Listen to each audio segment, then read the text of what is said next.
morning, Minister.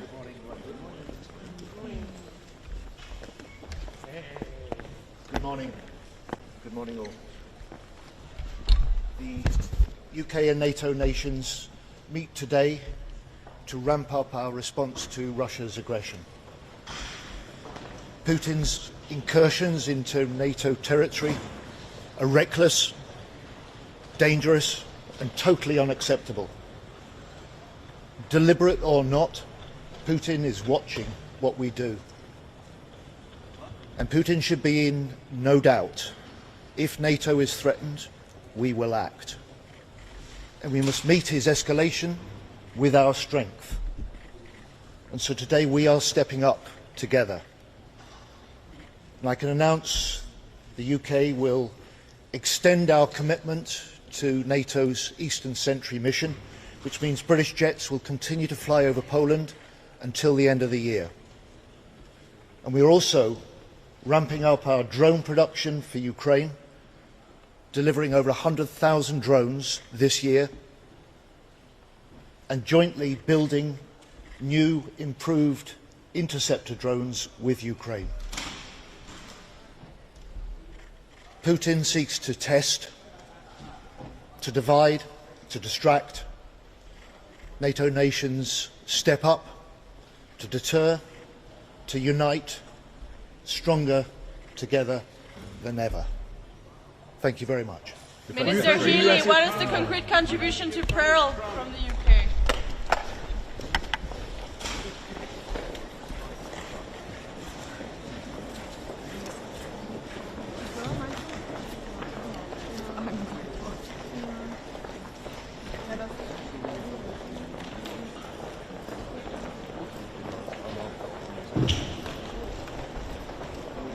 You aren't winning over the crowd today, are you? I don't think it's our fault, Mark. We're doing our best. She's shouting so loud, they just go away. Good morning. Good morning. Is this appropriate here? Yes, very appropriate. Good morning, everyone. Bonjour tout le monde. My name is David McGuinty. I'm Canada's Minister of National Defence. It's an honour to be back here at the gathering of ministers under the rubric of NATO. Canada remains firmly committed to NATO. Prime Minister made an announcement some time ago to indicate Canada's commitment to the 2% target, a target we will meet 5 full years ahead of schedule as we rebuild, rearm and reinvest in Canada's Canadian Armed Forces. We're investing in our people, we're investing in our bases, we're investing in our equipment, but I want to also make it very clear, Canada is fully committed to the alliance, Canada is fully committed to Ukraine, and I'm looking forward to today's discussions. I think they will be productive at an important moment. It's a turning moment in that region, a turning moment for other parts of the world. Canada is no longer protected by its geography. Canada has a special responsibility in particular with respect to the Arctic, something that we are addressing as we speak, making significant investments in our people and our infrastructure and our sovereignty there. So it's an important day today for us to gather again and take stock and address some of the important issues. Thank you very much for having me. Are there any questions? Will you be calling on the US to provide Tomahawks to Ukraine?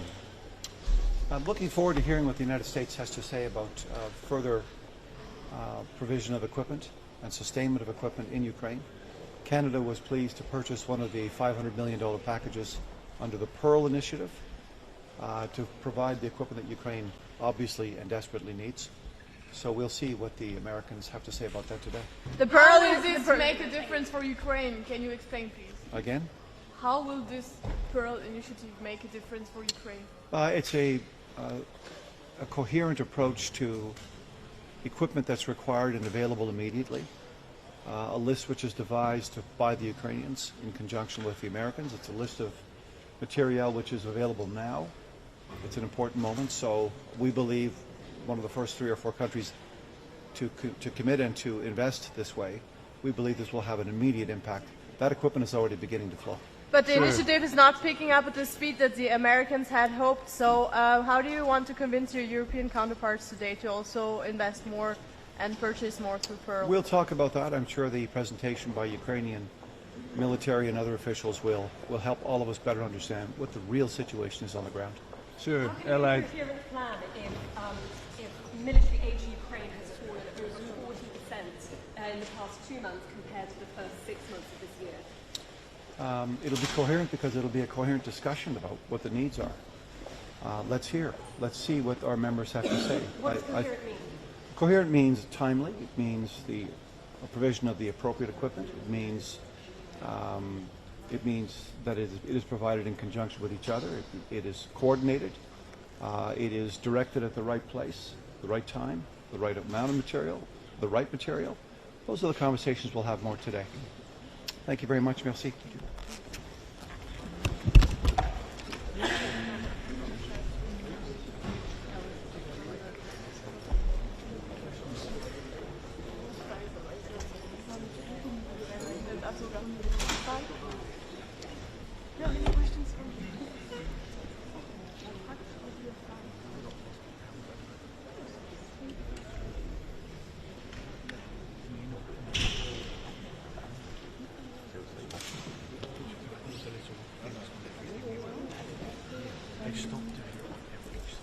Really? UK?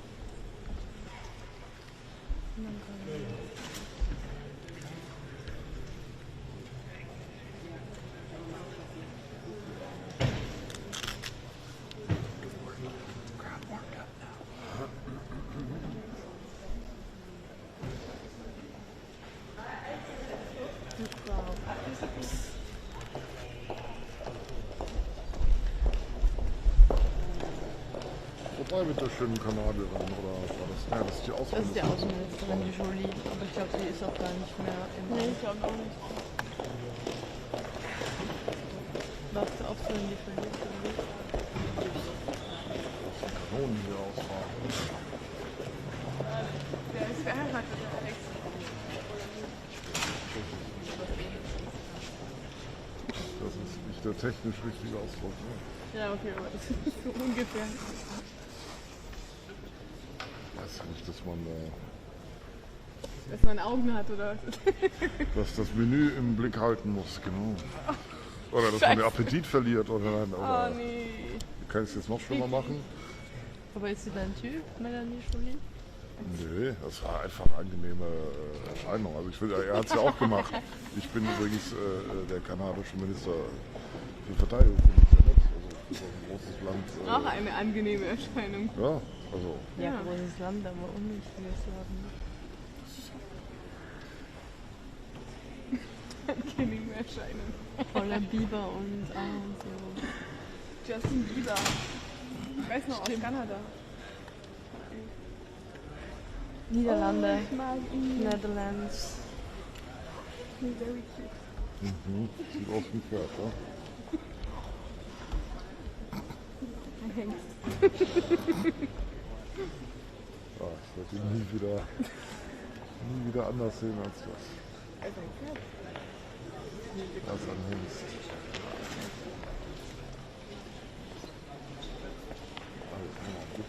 Goedemorgen. Good morning. Hi. Hi.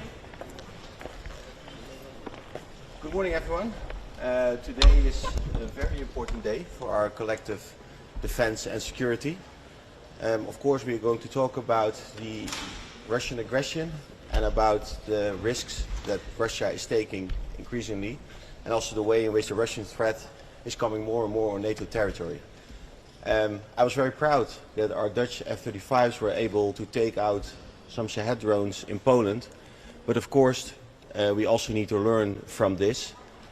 F-35s are not the most efficient way to take out drones, and we should find much more effective ways in order to do that.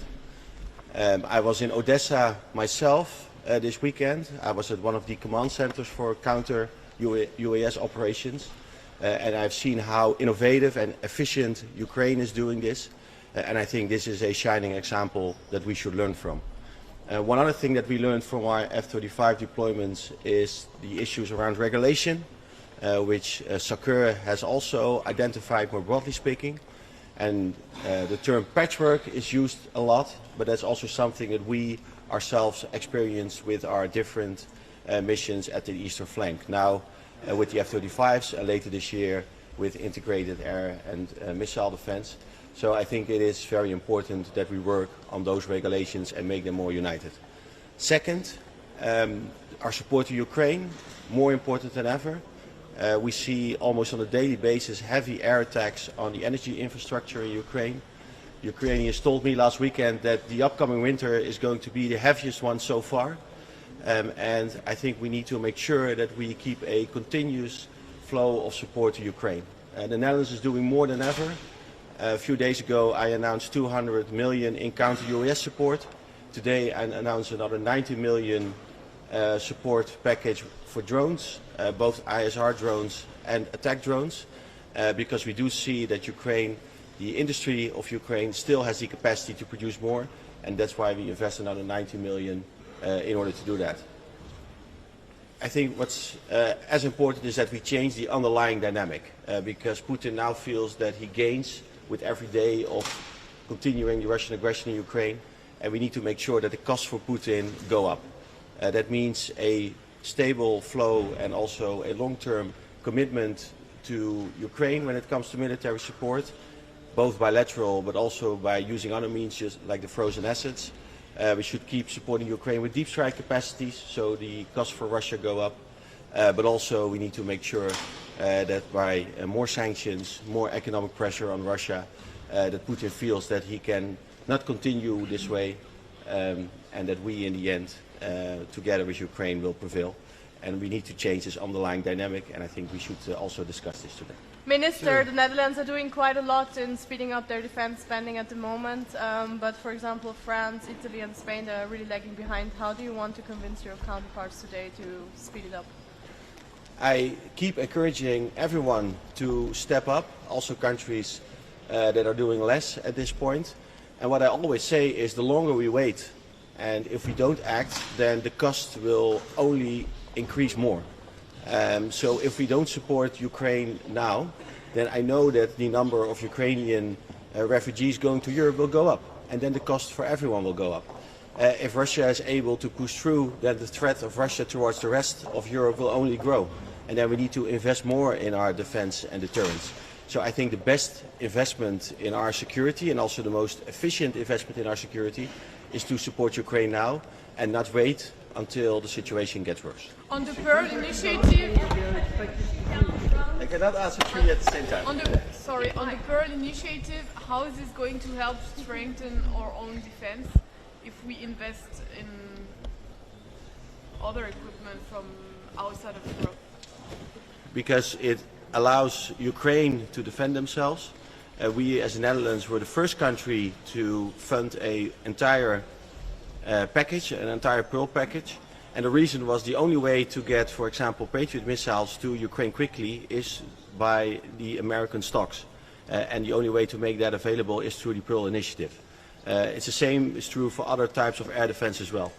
And if we want to make sure that Ukraine is able to get through this winter, and that also the electricity infrastructure remains intact, then we need to invest in these Pearl packages. And that's why we as the Netherlands were the first to do that, also to encourage others to follow us. It's positive that some countries have done that, but I think more countries should also follow. How do you explain the lack of progress? How do you explain the lack of progress in the Pearl program? Are allies reluctant to buy American, for instance, or do you see any other explanations? I think for every country has its particular reasons for not doing that. I think when you look at what we do as the Netherlands, so we have different priorities based on what Ukraine needs. I mentioned the 200 million package and today the additional 90 million package that we spent on drones. One of the reasons why we do that is that Ukraine needs those drones very urgently, and they tell us that they still have the industrial capacity to scale up. So that's also a very, I think, valuable investment. The same is true with our F-16 support. I was at one of the air bases a few days ago in Ukraine, and they also tell me to keep the F-16s up in the air, they also need to have continuous flow of support. So also for the Netherlands, we do a lot. We are one of the countries that's doing the most, but given all the priorities that we have based on the needs of Ukraine, for us it's also more difficult. It's also difficult to spend more money on top of the 500 million we already did. So countries have different reasons for it, but I encourage everyone also to participate and at least do something. But Ukraine needs those missiles, for example, those air defense missiles right now. What about the national regulations, the national caveats Turkey wants to get rid of? Do the Netherlands have to make concessions on that front too? And which allies especially have to make an effort? I think what you do see now is that regulations are different, are slightly different, and that makes it complicated when things get tough. When the F-35s are up in the air, you need to make sure that for everyone it's very clear what your regulations are, the rule of engagement, and also how then to get to an agreement with the authorities. Actually, that should have been done before the F-35s are up in the air. And we support the efforts by SOCUR by making sure that those regulations are harmonized and that we have one set of rules for this. One more thing, there was another drone incident with an exercise of Dutch military taking part. Will you bring it up with your Polish colleague today, and could you provide any more details? I will bring it up in general. Of course, I will discuss this with my Polish colleague. Also, the other drone incidents that happened, I will discuss with my colleagues. But at this point, I don't have any additional information to share. Should Trump give Tomahawk to Ukraine? We always said as the Netherlands that we are supporting deep strike operations by Ukraine, that there is no limit or no boundary to this in terms of kilometers, also no limit when it comes to the type of missiles. It's up to the US to decide, but if the United States decides to provide Tomahawk missiles, we will definitely support that. Thank you so much.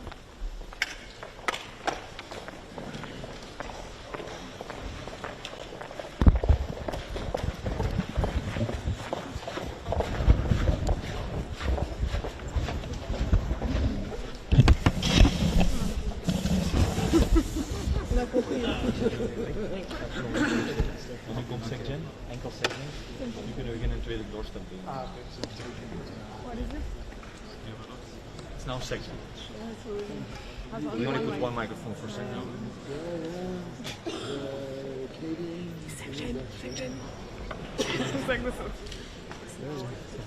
I know. They started. Sorry, man. That's all right. We got them. We're good. We're good. I got here first, so I could be in position.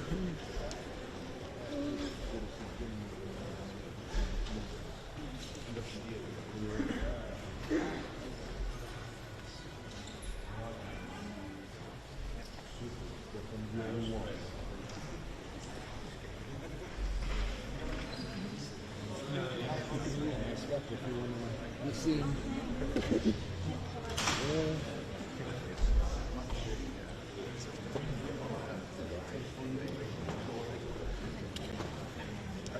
There you go. I know.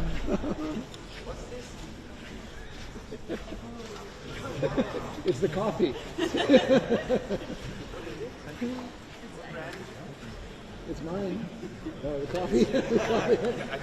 It's a little late in life to be asking.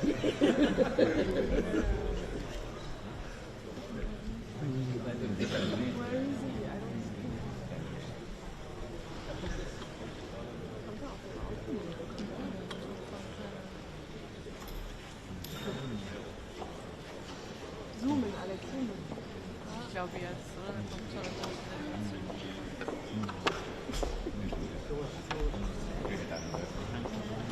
Yes. Yes? Ah, okay. coming. No questions. British, no questions. Canadian questions. Dutch question. Where do you mean yes? Where is it?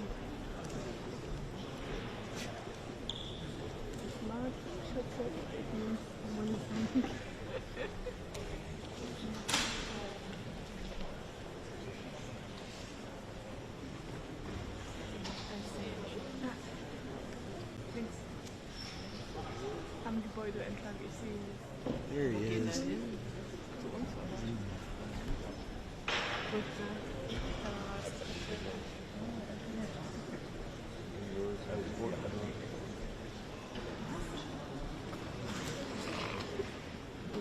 Ich hab vor kurzem Was Stoltenberg geschrieben, also echt, ich hab auch Scholz gesagt. Ja, aber ich sieht mir auch noch.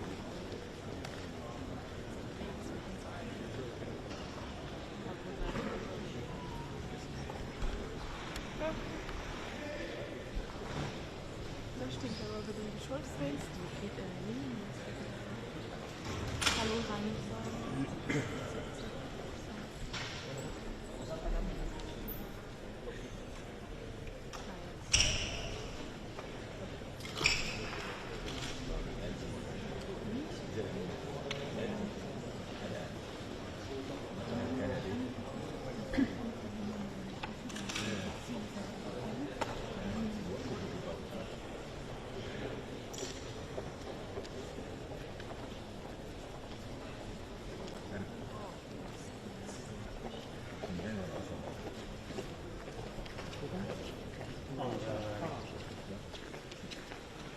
Good morning, Secretary So, General. good morning, good to see you all. And today will be an important meeting with the defense ministers. We had an extremely successful summit in The Hague. We agreed, as you know, to ramp up defense spending to 5%, including 3.5 on core defense and 1.5 on all the important defense-related issues. It was a summit where we also discussed the defense industrial production, to ramp that up and to make sure that Ukraine is as strong as possible, staying in the fight. And today we will touch on all those issues and, of course, on what happened just recently, the drones, how to make sure that we can do even more to protect NATO against also these new developments. So this will be an important day. We will have Ukraine during the day in the lunch. We have a NATO-Ukraine Council where Dennis Shmihal, the defense minister, will be participating, and also Kaja Kallas, the EU High Representative. And then we will have later today, after I've seen you in the press conference, I look forward to that, of course, we will have a Ukraine Defense Contact Group where we will discuss ramping up the support for Ukraine even further under the leadership of the two defense ministers of Germany and the United Kingdom, Boris Pistorius and John Healey. And one of the issues we were discussing is this new program, which we launched only in August, the program where the United States is again delivering essential, lethal and non-lethal military support to Ukraine, paid for by allies, already 2 billion committed. And I have every reason to assume today that many other countries will sign up.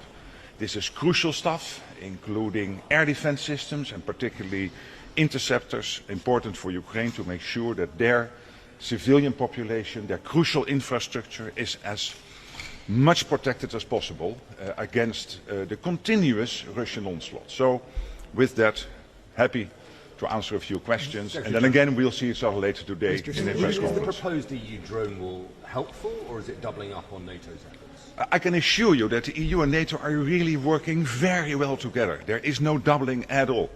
Ursula von der Leyen, the President of the European Commission, myself, the relevant commissioners, including Kubilius and of course Kaja Kallas and the others, we are all making sure that we make use of the strengths of the two organizations. And NATO is good at the hard stuff, which is the standard setting, the capabilities, the military side, and the EU has the enormous soft power of the internal market. The enormous soft power of making sure the money is there, making sure that the nations in the EU are aligned. And this combination is crucial to work together. It's one of the things the Russians try to divide. They are not successful. We are working very well together. Mr. Secretary General, what makes you so confident that there are going to be big announcements on the Pearl Initiative from the Europeans today? So far there hasn't been a lot of movement. Oh, there has been a lot. We have seen immediately when we launched the program, seen the Germans and the Dutch and the Canadians and the Swedes and the Danes and the Norwegians stepping up.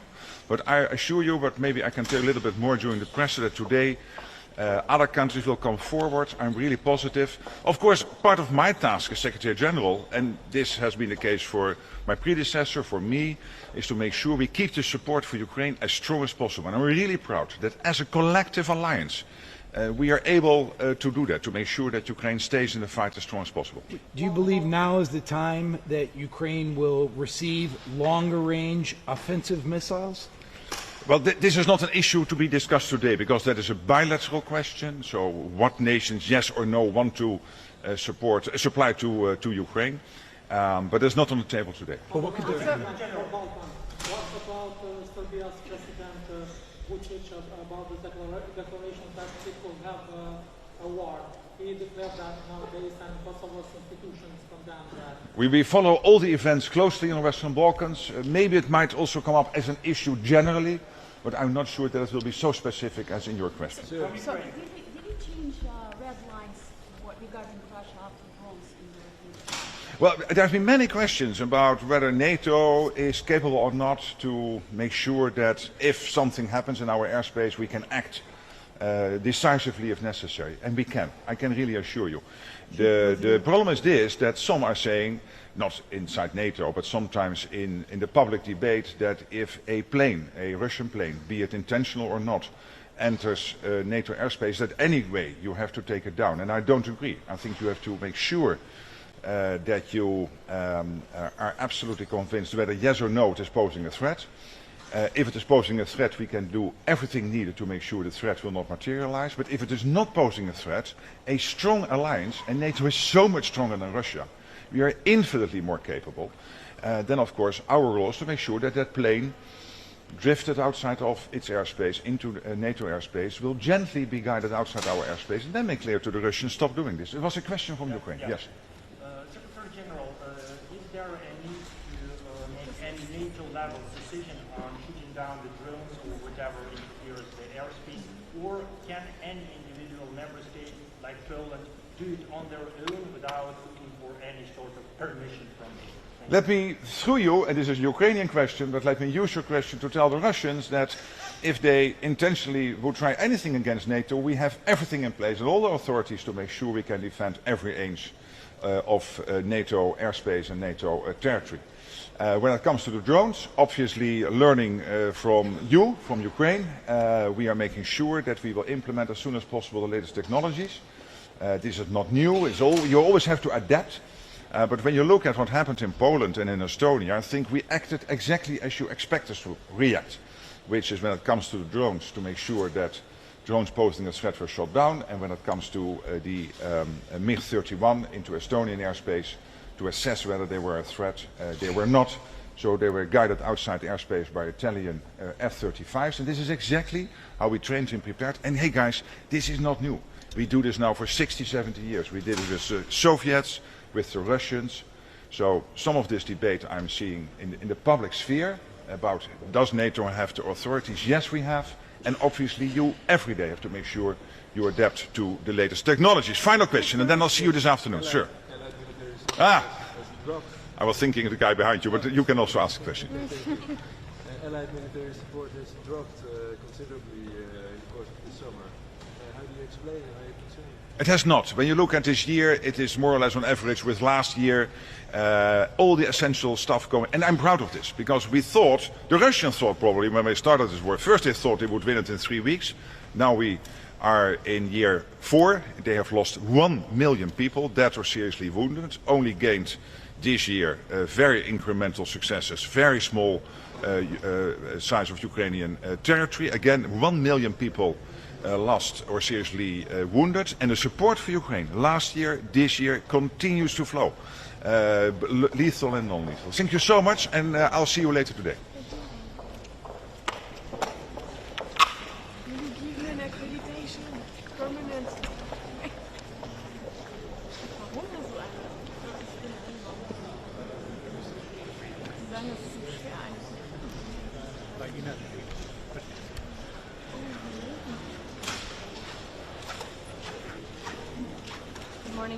Good morning. I'm Yunus Moștanu, Minister of Defense from Romania. I'm here today together with the other colleagues, other allies, to discuss about how we can move better, faster, especially on the eastern flank. We see the provocations in the last weeks, last months, and we understood that we have to move faster, better, quicker. And we support the initiative and the fast response from the Secretary General and the SACEUR when they announced the Eastern Sentry, and that means more capabilities, better air defense for the eastern flank. We have to show to our societies that they are protected, and we are doing that. We are updating the legislation. We have updated the legislation concerning the air defense interventions across the whole year, and now we can take down everything that flies without authorization on our airspace. We are also having the Parliament, we've sent to the Parliament a new law for voluntary conscription. We have a new law for defense. In November, the President will present to the Parliament a new strategy for defense of Romania. We are working on this together. We are in this together. And first thing first, let's not forget, we are not in the war, and Ukraine is in the war. Ukraine is #1 priority for us. We have to support them. We have supported them from day one. We'll continue to do that. We are working together. They have to win this war. And then, sorry for it's a little bit. I have a small problem with the voice. And then after the peace process will start, because eventually this will start, we have to continue to be stronger and better, especially on the eastern flank, especially in the Black Sea, because the Black Sea will remain a sea of challenges, and we all together as allies, we have to protect that Black Sea. The Black Sea has to be a sea of peace. We are there, we are working together, and I can't wait to discuss with my colleagues. Thank you very much. Minister, which concrete... Do you feel supported by the NATO allies? Can you repeat the question? As a country on NATO's eastern flank, do you feel supported by the other allies? Yes, for sure.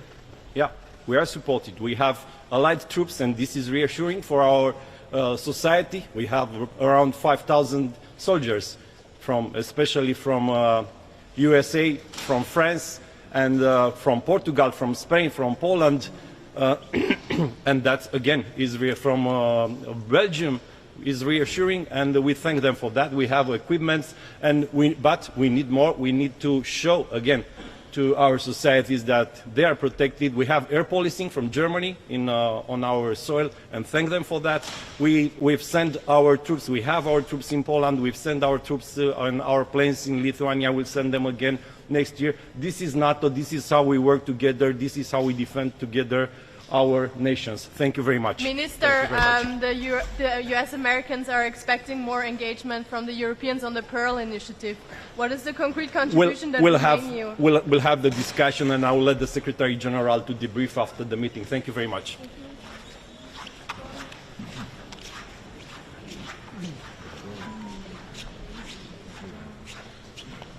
Morning. Morning. I follow you. Arms rested. Good. Good morning. Try to be quick. Of course, we have many topics to discuss. First and foremost, I would like to start with the airspace violation. What you all know, what occurred on 19th of September, and after that we initiated the consultations of Article 4. As we see, Russia was intentional with that, or at least we see that they didn't obey to orders of the our air controllers and also the fighter jets from Italy. So regarding that incident, I would like to thank actually our Italian counterparts. They did a very good job, and we saw that we can react if necessary. But if someone is in NATO's airspace for 12 minutes, that shows that this is a really long time, and we needed to react. So of course that shows also the importance of the air patrolling mission what we have in the Baltic states, and of course we need to see now how we can move on with the Eastern Sentry, what we can do additionally, what are the protocols, what are the procedures. So this is very important for us. Secondly, regarding Ukraine, unfortunately we see some decrease of the military assistance, so this is why we decided additionally to that what we have already done, that we are sending also this week a lot of drones worth of tens of millions. We decided to join the Baltic Nordic pool package. So we know that 4 packages have been agreed already, so the next package will be Nordic Baltic, and we are very close to have the package fully committed. So this is a good news. Our contribution will be $12 million US. And of course we have to see what we can do additionally for Ukraine, and Ukrainian Minister of Defense has a birthday today, so I believe that we should give some good birthday presents also to Ukrainian Minister of Defense. So when you have questions, I have many colleagues waiting. Yes. Do you have any training with Ukrainians with drone interceptors? With drone interceptors, I was a couple of weeks ago in Ukraine, and I visited also some factories, and we have a very good cooperation. Regarding our own capabilities, some companies are producing already today drone interceptors. We have a long test day next week when we will see how effective they are, because even today, as Ukraine has been in this fight for more than 3 years, they still cannot see and catch around 20-25% of the drones. So, of course, the industry has to help us here how to intercept those drones. And we know also that the Garand 3 type of drones, which are using also the jet engines, are on the battlefield already today. So the industry has to work here very intensively, because I believe that all of the countries have the financing for that. The Americans are expecting more contributions from the Europeans on the Pearl Initiative. What do you expect from the southern European countries today? I expect all of the European countries will announce some good news, because, as I said, 4 packages, each worth of around $500 million, have been agreed. Nordic Baltic Initiative, Nordic Baltic package will be hopefully done very soon, maybe even today. Let's see. But the reality is that the share of the U.S. contributions to Ukraine has decreased significantly this year. So it's not only for us, it's all for all the allies to help Ukraine to win this war. How do you assess the overall security of the eastern flank? Secretary General was just here and said very confidently that 1 aircraft could be escorted out and that could be enough. How do you see this? Well, we believe in NATO, and we believe that the Baltic Air Patrolling mission has proven itself very well. So, of course, for us it is important to keep the air patrolling missions, to strengthen also the Eastern Centre initiative and to see what we can do additionally. But it's not only the aircrafts, it's also the drones and many other, let's say, hybrid warfare tools what Russia is using. So this is why we have to be very vigilant and very careful here. So last question. Could you comment on the closure of the road to the Satsy booth and explain what was seen there? It's not a news that Russia is using its own territory for different activities. So yes, this time they came very close to the Estonian border. They stepped out from the woods to the road. And yes, the reality is that there is a short part of Estonian territory which is, let's say, with the boot entered from Russian side. So we had to do that, and at the moment we are building the new road to exclude that kind of incidents. But the reality is that Russia is using its territory. They are provoking also with the show-off that they are coming to the border. So we need to be pragmatic, but on the same time be very clear here that we will not allow any intrusions to our territory. So when they are on their side, it's their right. Who are the Russians? Well, you have to ask from the Russians. Will they ever answer to that, to you or someone else? No, they don't. So they said to us that well, we didn't have anything extraordinary there. We just did what we always do. But we know that it was nothing like that. So communicating with Russia means that you can never expect that they will tell the truth. They will just tell what they want to say. It was the same also with MiGs. So they said that they were not in our airspace. So they were. So that's the reality. Good morning. Thank you so much. Oops.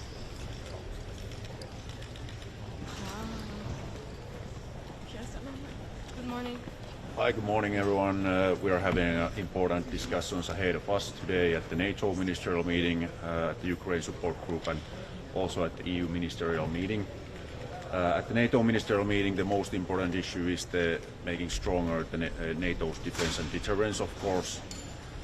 We are seeing that Russia is a truly long-term military threat towards alliance, and they are testing all the time Finland also. We have to speed up the implementation of the capability targets and of course the spending targets also, and the main responsibility is in the national governments. That's why we are also emphasizing that the national governments and parliaments have to take now the concrete decisions to invest to the national defense capabilities. Through the national capabilities comes the stronger NATO, and that way we can decrease the threat what Russia is posing, of course, to the alliance. Finland is taking really seriously this urgency of the strengthening defense. Among other things, we are purchasing 64 F-35 fighter jets. We are buying new Navy's warships. We are also starting a new significant land forces reform. We are also reforming our conscript system so that we are raising the total reserve of our defense forces to over 1 million reservists. So we hope that all the countries are doing a lot now, and there has to be a sense of urgency at this moment. And this meeting is a good way to see the kind of the results and progress what each member states are now having. And the other main topic is the Ukraine support. Of course, we are seeing that Russia is now consuming at a rapid pace their resources and coming more and more dependent on China and other allies. That's at the same time that's a sign of a strong will, but a sign of a weaker military and weaker economy. So at this point, it's crucial that the Western countries are increasing the support for Ukraine and also increasing the sanctions for Russian economy. That's the only way to achieve peace if we really want it. So, and from the Finnish point of view, we are constantly working hard to help Ukraine in political level, military level, and economical level also. This week we are giving a new support package for Ukraine, and we have also decided to join the Pearl initiative because we see that it's crucial that the Ukraine gets the critical US weapons, and they have said that Europeans must pay the war what is going on in our continent, and that's why Europeans have to find the money also for that. Thank you. How do you expect your Southern European counterparts to find the money to both support the Pearl Initiative and also speed up their military spending? Of course, we are emphasizing the solidarity that everyone in Europe has to take a fair share of the burden what comes from the Ukraine support. The US part and of course the European part. And now everyone has to find the money because this is a crucial moment.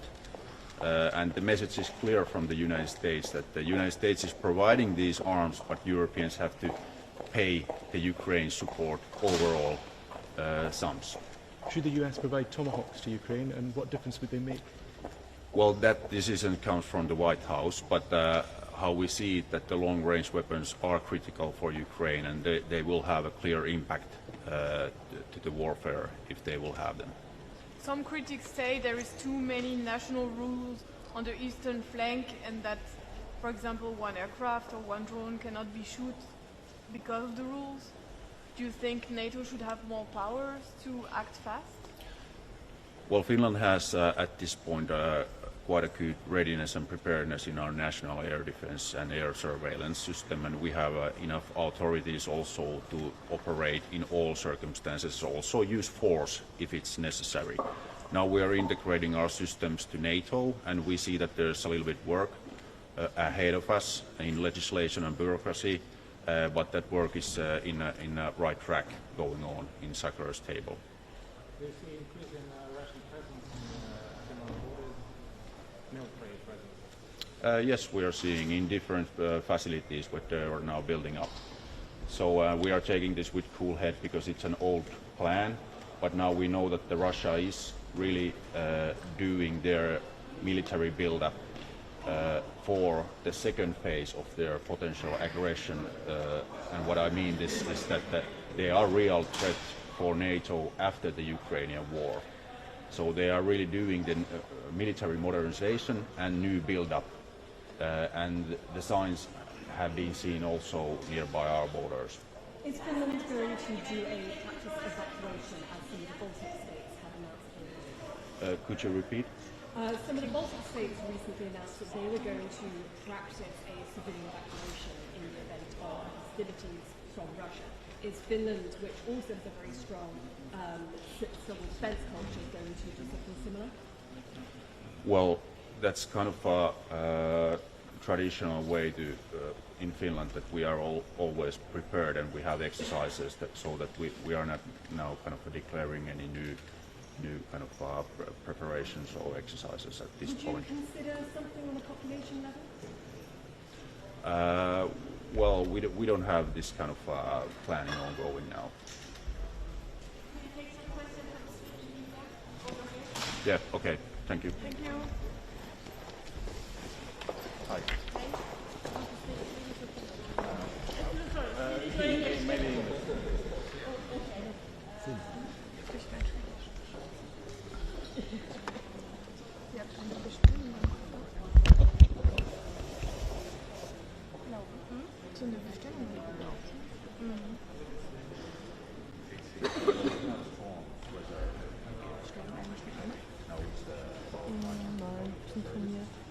We are now doing reform, what will bring total number of over 1 million reservists. And that's a part of our new way to handle this sector.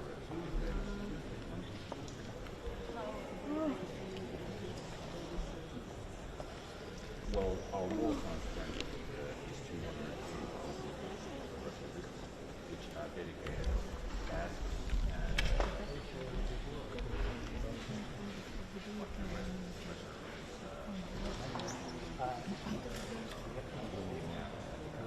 It's 8.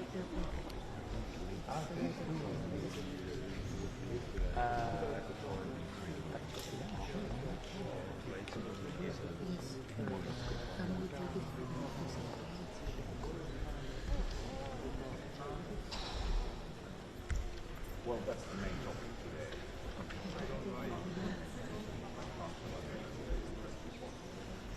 Are they a huge fan of your work.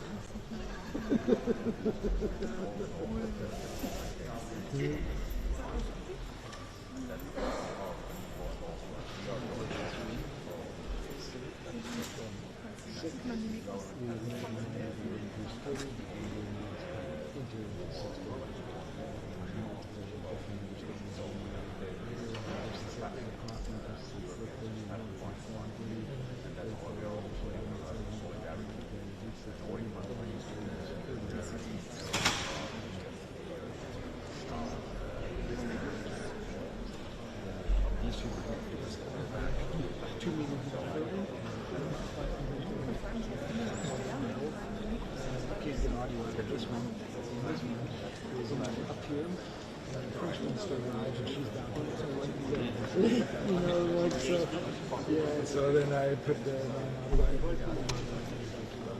give you a chance to look at it. So that's why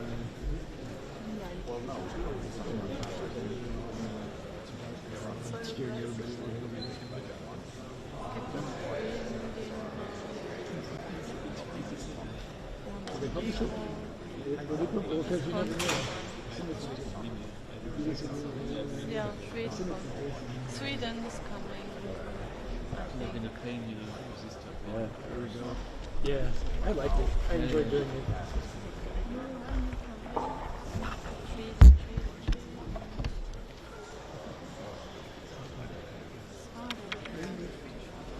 He's waiting for the Swedish media. Very good at ignoring you.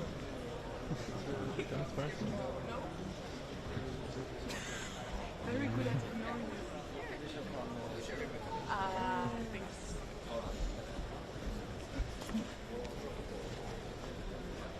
Morning. Good morning. Good morning. Good morning. Thank you. Great seeing you all. Very nice to be back at the DMM today. What I would like to convey is, of course, that we're very concerned with the deteriorating security environment. We have been seeing repeated incursions of Russian drones and aircraft into Allied territory and Allied airspace. This does not happen in a vacuum. We also see that Russia has been stepping up their hybrid operations. I want to convey 3 things that Sweden thinks is absolutely necessary right now. First, invest into our own on counter-drone and air defense capabilities. Sweden made an announcement just last week that we're investing 350 million euros in increased counter-drone capabilities. We were able to support our Danish friends during the meeting in Copenhagen, investing into capabilities. Number two is to make sure that NATO has a strong ability to deter and defend. We strongly welcome Eastern Century. Sweden stands ready to contribute to Eastern Century as well. The third point, also strengthening SACEUR's mandate to move around assets and capability within allied territory. This is very important. Also assuring that we have the right rules of engagement for SACEUR, also to be operating and controlling aircrafts on allied territory. So there's a few things that we're going to be mentioning today, and of course Sweden is very committed to Ukraine support. We welcome the Pearl initiative, and we stand ready also to contribute, make new contributions to Pearl. I'll be glad to take any questions you might have. Are the rules of engagement clear to you, Minister? Sorry? Are the rules of engagement clear to you, Minister? And should NATO's regulations between the allies be harmonised? Swedish rules of engagement is crystal clear since 1983. We have if someone makes an incursion into the Swedish airspace, we will defend Swedish territory, and it's a mandate for the pilot or the commander of the surface vessels who makes the call, and that's good, and we would like that model also to be inspire others to do that. Having strong and clear rules of engagement, I think there's room for improvement within the alliance, and I know also SACEUR is working very closely on that one. Can you be more specific on Sweden's contribution on Pearl today, and also what do you expect from your Spanish and Italian counterparts in terms of engagement in Pearl? Two things. Sweden stands ready to do more. We did, of course, the second package together with Norway and Denmark. Then Sweden contributed 250 million euros on that. And then we stand ready also to do further packages. I know there's an ongoing dialogue right now among others among the Nordic-Baltic countries. The other one is burden sharing, and this is critical now because we've been seeing the wrong trajectory when it comes to support to Ukraine, that it's been going down. We want to see more stepping up to enhance and increase the financial support and military donations to Ukraine. Will Sweden send Gripen to Ukraine? We don't exclude that possibility, but of course, as you might know, we were advised by the Air Force Coalition to wait with such measures and then instead focusing on our airborne early sensors. And that's something that we are providing to the Ukrainians, which will provide a capability for the Ukrainians to do command and control of the F-16, but I don't exclude the possibilities for Gripen in the future. We are in a dialogue with the Ukrainian part because I know that they have, of course, have a strong interest into the Gripen system. So you were told to wait in order to send those sensors? Exactly, and I think there would be a challenge if you do 3 fighter aircraft systems at the same time. Of course, with F-16 and with the Mirage. Now, of course, we're seeing progress being done there, and it's do strengthen Ukraine's air defense systems. And I know there's an interest on the Ukrainian side on Gripen Echo, for example, the new version, and we would welcome, of course, that as well. And we are in a dialogue with the Ukrainian side on that one. Last question, if anyone. No? Then I go to the Swedish one. All right, thank you.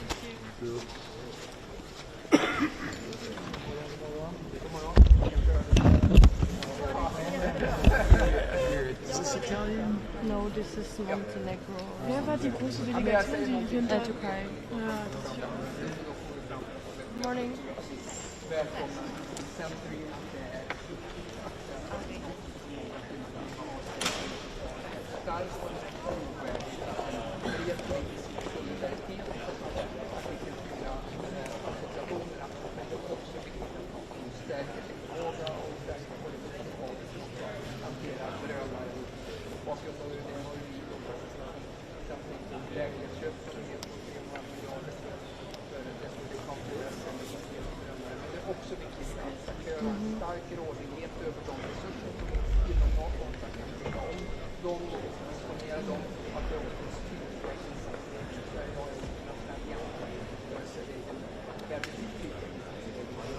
Feeling enthusiastic today?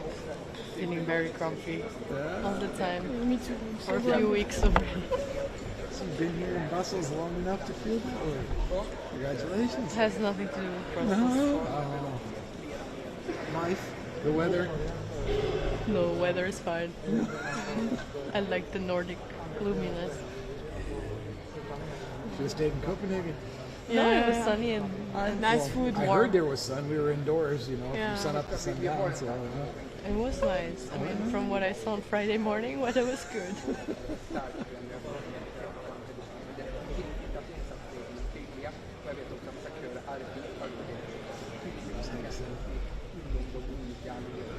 We still need to do our complaint. just wait. You can have a new complaint today. Here we go.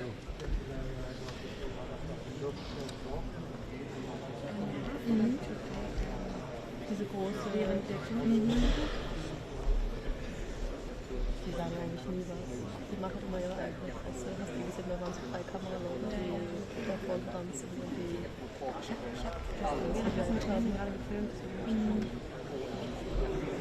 Das habe ich noch nie erlebt, dass sich irgendjemand mal geäußert hat. Und selbst beim Gipfel Erdogan kann kein Englisch, der hat so eine Dolmetscherin immer dabei. Und hat nur so ein ganz kurzes Statement quasi gegeben und Fragen zu beantworten. Also der Einzige, der manchmal spricht, ist Fidan. Ja, ist auch ein bisschen so ein Showman. Your lightsaber, a little bit. Yeah, I love Star Wars.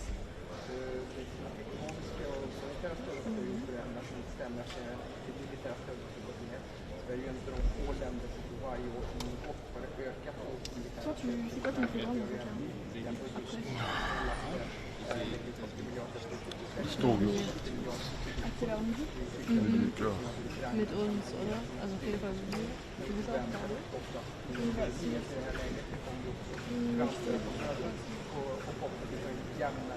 Oder kommt noch jemand später? Das ist aber geschaltet um 12. Aber nicht mit dir, mit Uli. Oh, das könnte eigentlich dann hier sein, ne? Ja, es ist um 12:30. 12:05. Achso, die Schaltung. Nee. 12:15 bist du. Alright. Alright. Det ska det vara med och så ska man många länder också garantera att man ska gå till 3,5% av BNP och så vidare. I want you to produce more life more. Ukraina, kriget och Ukraina, kriget som man vår generation och kommande generationer. Det är så viktigt största av dem. Det man också ska vara medveten om det är att den ukrainska produkten War is coming. Secretary of War. det här året är slutet på George Clooney. Beleidige George nicht. Ne? och leverera till Ukraina. Secretary of War. State Secretary? Oh, is it Secretary of War or State Secretary?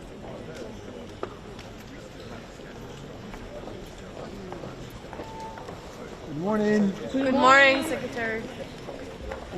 By tomahawks in Ukraine.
Good morning. Good morning.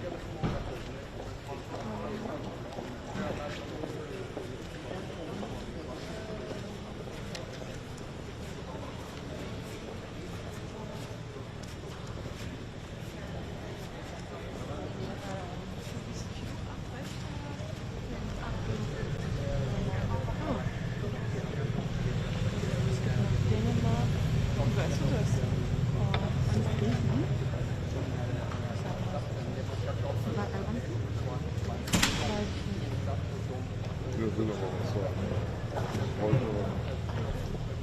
morning.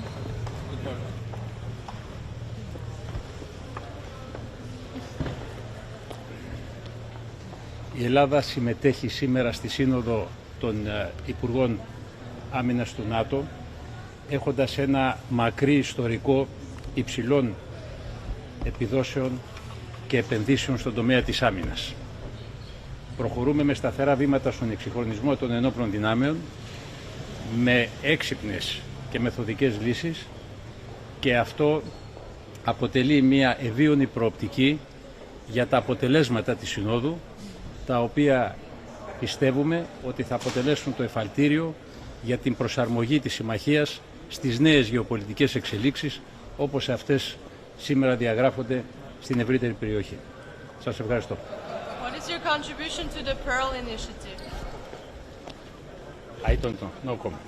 Thank you.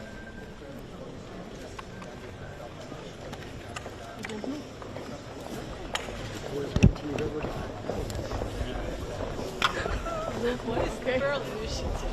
Oh, here comes Lithuania. What is this thing I came here to discuss? Here comes Lithuania. She got the best answers. Yeah, she's cool.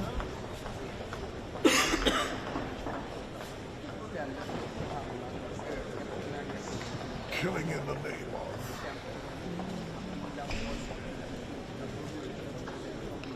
Good morning. Good morning. So I'm Lithuanian Defense Minister, and one of the main messages that I hope will be clearly conveyed today, that we do have to go from air police to air defense, that we have to ensure that countries on the border with Russia and Belarus have to have enough resources and flexibility, speed of reaction and pooling of resources for air defense on the border is a priority for all of the alliance. Now, another message is that agreements of Hague Summit have any meaning only if they are up to date.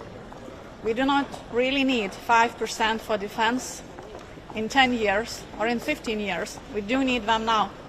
Lithuania has more than 4% this year, and we are going to have well over 5% since next year, because we understand that we are racing against time.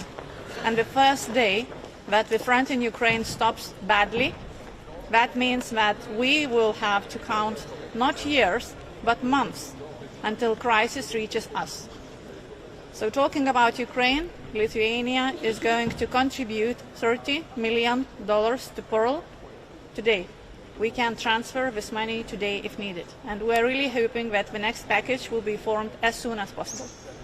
Madam Minister, Secretary General Rutte has said that Russian planes should be guided gently out of NATO airspace. Do you think that's an appropriate adverb?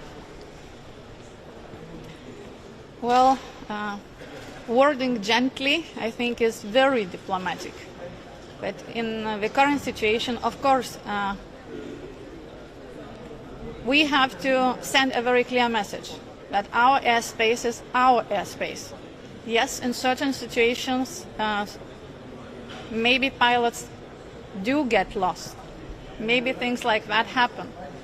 Like ships in the shadow fleet get lost over the cables and accidentally cut them. So we have a lot of confusion and a lot of inability to track their own actions from Russia. I hope you understand that this is irony. But in current situation, what we already have ability to neutralize objects in our airspace that pose danger to our citizens. When we talk about Gerberas or Shaheds, the drones that are armed or that can be armed, we need to take precautions and we need to react swiftly. Lithuania has changed legislation to ensure that there is no need for political permission for each time that an object needs to be neutralized. As a minister, I issued an order that Air Force can make that decision without waiting for political decisions. Also closing airspace so that civilian objects are removed, and that NATO pilots, that fighter jets can do their job without fear to damage civilian objects, is done also in Lithuania. I'm hoping that all other countries will ensure that caveats or exceptions that prevent immediate reaction by our Air Force are removed as fast as possible. Nobody can have time in the sky for political negotiations. Which actions do you expect from the US today when it comes to the use of long-range missiles for Ukraine on Russian targets? I think this is something that we are all awaiting for a very long time. For Russia, strategic dilemmas is their tool, is their weapon. Russia is very good at creating strategic dilemmas for us. Are we finally ready to create strategic dilemmas for Russia? And strategic dilemma is not less reward or more reward. Strategic dilemma is more pain or less pain. And therefore, until Russia does not feel that they will suffer consequences of their war of aggression that would impair their ability to expand their military power, until then, everything else is just talk. How do you make those consequences when it be trying to hurt Russian? There is a result, as you see. Their economy really does experience quite a lot of challenges. Percentage of federal budget which goes to military needs would not be sufferable for any normal country, for any democratic country. But we still have influx of cash through other countries, enablers of Russian war. So therefore, secondary sanctions really need to be full scale and really high enough. The price has to be high enough. But secondly, as you mentioned, ability to strike deep in the Russian territory to prevent murder of Ukrainian citizens, that is another dilemma that has to be resolved. Also, our trainings, our ability to demonstrate our readiness to take on certain actions if we need to defend ourselves. So we've had certain exercises just recently, such as exercise Neptune, which showed very clearly that in the Baltic Sea we are Ukraine strong. But I particularly want to thank President Trump and you personally for your leadership and the whole team for the fact that NATO is now much stronger, more lethal, but it is also fairer. Because we know that since President Eisenhower there was this constant irritant that yes, NATO was there, the US was committed, but also had a clear expectation that EU allies and Canada would step up. And we took that historic decision in The Hague, thanks to your leadership, equalizing defense spending on this side of the pond and in Canada with what the US is spending. And I think that's extremely important. And I also want to thank President Trump and you personally again, and of course the whole American leadership team for the fact that when it comes to Ukraine, you decided to again make sure that they have what they need from the US, paid for by allies, and that program is now running. 2 billion committed so far, and today I expect many new announcements of countries who will participate. So, all in all, we are making great progress. Again, thank you so much, Pete, for everything you are doing. Mark. It's great to see you. Great to see you. Absolutely. Great to be here. And Mark mentioned it, firepower. That's what is coming, we expect it is coming from NATO. And it was a historic summit just a couple of months ago, brought about by leadership of President Trump to say we need our allies to step up. And they did, and they have in those commitments. Now those commitments will soon translate into capabilities, which is the most important aspect of it. And one part of that, of course, is Pearl, is the initiative where European countries buy U.S. weapons, transfer to NATO for the fight in Ukraine to bring peace to that conflict. And if there's anything we've learned under President Trump, is the active application of peace through strength. Yes. You get peace when you are strong, not when you use strong words or wag your finger. You get it when you have strong and real capabilities that adversaries respect. And I believe that's what NATO is doing. I believe that's what the Pearl Initiative is. So our expectation today is that more countries donate even more, that they purchase even more to provide for Ukraine to bring that conflict to a peaceful conclusion. I would also note a historic moment as well for a lot of things to happen, given what the president's been able to do in Gaza and throughout the Middle East. I think the world is seeing that we have a peace president who seeks that peace through standing by those that stand with the United States and stand for peace, which is what we saw there, and I hope we can see in Ukraine. So that's the focus of our efforts. We're going to be strong to bring that about, and thanks for having us. Great. Thank you so much. Thank you so much. See you later today at Pressers.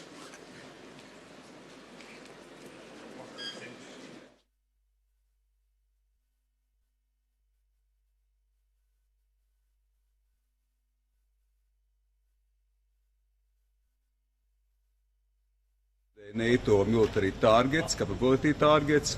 So that's why investment is crucial. What we have decided in The Hague, it must be also implemented. So the implementation stage is important. Latvia is doing its homework. Already we agreed that next year's budget will be almost 5% from our GDP, and 2027 it's more than 5%, so we are moving to implementing all those capability targets. The second important aspect, what we will be discussing today, of course, everything which is related to air defense. So air defense is crucial. So that's why Eastern Sentry, the NATO Eastern Sentry, is instrumental in providing also additional assets, but it's also about national activities. So nationally, it is important to build especially a system which is able to deal with drones, to counter drones. So detection, the countermeasures and also integration command chains are absolutely crucial in this regard. Latvia has introduced acoustic detection system, one of the first such ones. So of course for us the eastern flank, the eastern border, we must remember it's not just Latvia's eastern border, but it's also the external border of EU and NATO. Last but not least, always support for Ukraine. Latvia provides 0.25%. We are contributing to Pearl initiative. So that's why those initiatives where we can buy and where we can acquire and additionally provide equipment for Ukrainian side is absolutely crucial. Latvia is also co-leading drone coalition, so drones still remain as crucial asset in a warfare. Your Lithuanian counterpart has just said NATO should move from NATO air policing to air defence. Do you agree, and does Latvia feel sufficiently? Yes, absolutely. Already we have stated it together, 3 Baltic countries, that we have to move from the Baltic air policing to air defense mission. In many ways, we already have achieved the Air Policing Plus, Baltic Air Policing Plus mission. What does it mean? It means that already last year, after the very serious incidents in our skies, when also the incident happened on Latvian soil, when Russian drone crashed, we immediately engaged actively with NATO, and the fighter jets, Baltic Air Policing, was also ready to take off, also to address and to potentially counter those objects in the skies, also potentially if they are drones. NATO's rules of engagement clear to you? Should it be harmonised among the allies? Once more? The rules of engagement among NATO allies, should they be harmonised? Of course, it is important that we are always on the same page, that we are all on the same page strategically, that we are willing and also able to deal specifically under specific circumstances, and that's why, yes, we have different nations being part of Baltic Air Policing, so of course it is important that it's really also synergized and synchronized among the nations as well. What do you respond to concerns that a shift from air policing to air defense would mean that we are no longer in peace operating times? We are not formally at war, but we are not operating at peace times. Let's be also realistic on this one. We are absolutely facing the hybrid warfare activities, the cyber attacks, disinformation campaigns, weaponization of legal immigration, the incidents against critical infrastructure, and what we see recently, violation of airspace. So we cannot call it that we are living at a peacetime. So that's why we should respond also adequately. And Baltic Air Policing, which is now our plus, which would be rebranded, reframed as a Baltic defense, it would reflect those new realities, already not so new realities, but generally those geopolitical realities, first of all. And second, of course, it would also provide additional aspects how we engage under specific circumstances. So that's why, yes, we should move forward with Baltic defense mission. Why is the use of American Tomahawk so crucial for Ukraine right now? Well, every weaponry is crucial for Ukraine, weaponry which is also able to hit targets on aggressor soil. And these are legitimate targets, military bases, production lines. So certainly as Russia bombs, assaults civil infrastructure and kills civilians, for the Ukraine it is also a legitimate right to hit the military targets of because this is also self-defense. So that's also what NATO is absolutely projecting, that in any circumstances, if any scenario, we would be also willing and able to hit with deep strikes. And absolutely, this is the important part of defense and important part of deterrence in this case. And I think this would be also important part of Ukrainian defense and deterrence. Don't hit our targets because we can hit you back. Thank you. Thank you very much. Thank you. Bye-bye.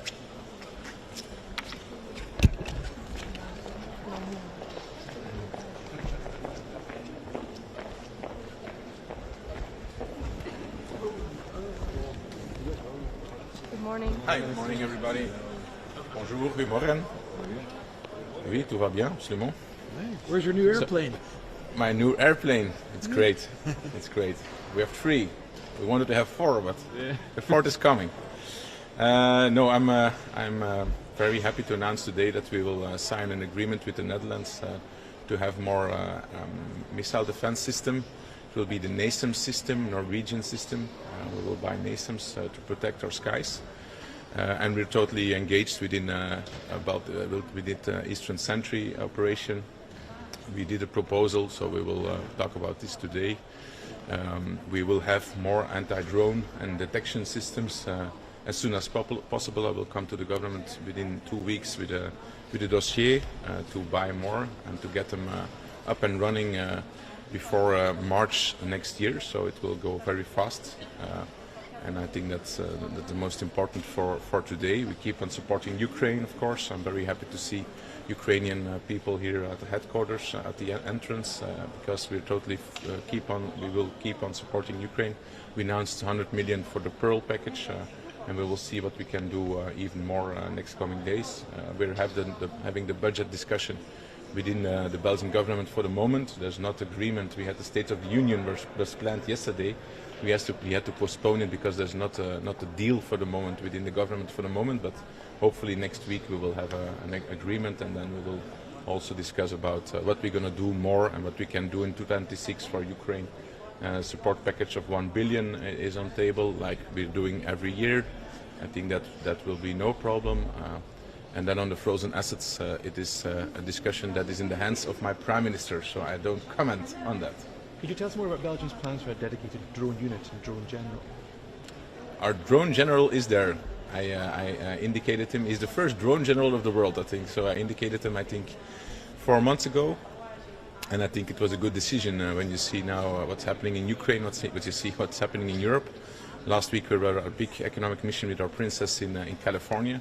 And then you see what's happening on also AI, on drone, automatic weapons, autonomous weapon systems, and then you know that we need a drone general. So he's a general who made our cyber force. He's a very strong man who created our cyber force after we were attacked by China some years ago, and now he is indicated to be the general for drones, so innovation and drones. So he's leading the task force. And we will come with the first dossier in 2 weeks for the government. So it's going fast, it's going steady, it's going good. The Americans. Do we yet know the source of the drones that were seen over Belgium, that were seen over the border near Germany? Yeah, so the research is still going on. We will see about that. Yeah, that was a big issue. Yeah, and it keeps on being an issue in public debate. The Americans expect more engagement on the Pearl Initiative from European countries. We haven't seen a lot from Southern European countries so far. So are you going to talk with your counterparts about that to motivate them a little bit to contribute more? Yeah, I think it's the first role to talk is, I think, Mr. Secretary General, Mr. Mark Rutte, my good friend. I think he's very engaged in talking to them. You have to know that the budget is also very difficult in southern countries, like in Belgium. But it's not my primary task to do that. I'm trying to be a good minister for Belgium, and I'm sure that Mark plays his role as a head of NATO. So Belgium is contributing a lot. We're doing extras, so we really keep on supporting Ukraine as hard as we can. And I understand that when we need also strategic choices to put pressure on Russia, we also need to talk about the South. They're getting a lot of countries in Western Africa in their sphere of influence. This is also an issue, and maybe that can be an issue for the Southern European countries who have a big, long-standing tradition and good relationships in the South. So we have to talk about everything. Everything lies on the table. Everybody has his role. Putting pressure on Russia has to be in a very smart geopolitical way, and we also need to put pressure in the South. Of course, the national budget discussions are.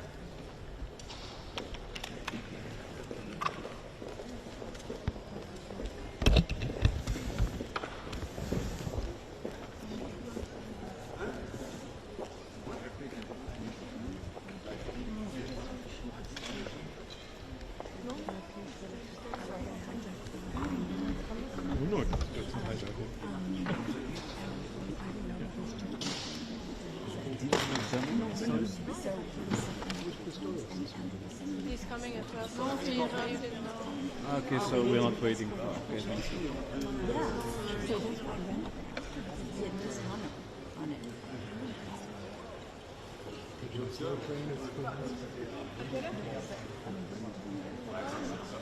Dann sind sie nicht.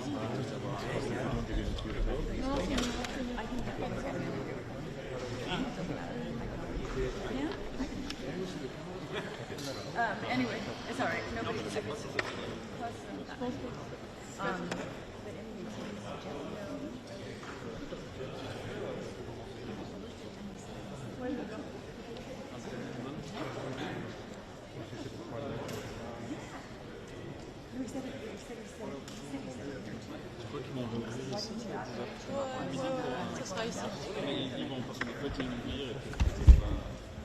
Why?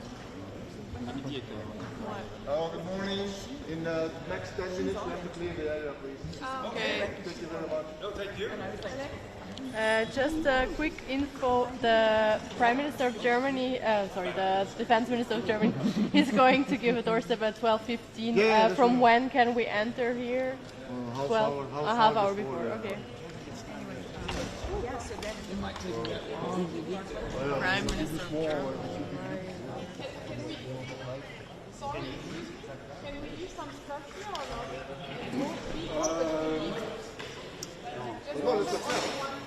Just the...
Good morning.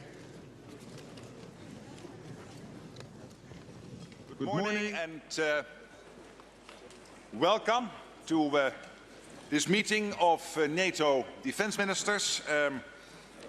This session will focus on how we will make our deterrence and defense even stronger, building, of course, on the historic decisions taken at the summit in The Hague to massively increase defense spending and defense production.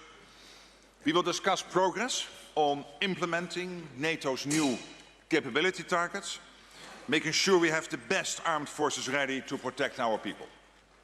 We will also take stock of NATO's missions and operations and our new activity Eastern Sentry, which strengthens our security starting with the eastern flank. And we will launch further work to tackle the challenges we face from drones. We will also examine the progress we made to enhance the defense industrial base on both sides of the Atlantic, because military and industrial might go hand in hand. And we will address our steadfast support for Ukraine and for President Trump's unwavering efforts to secure a just and lasting peace.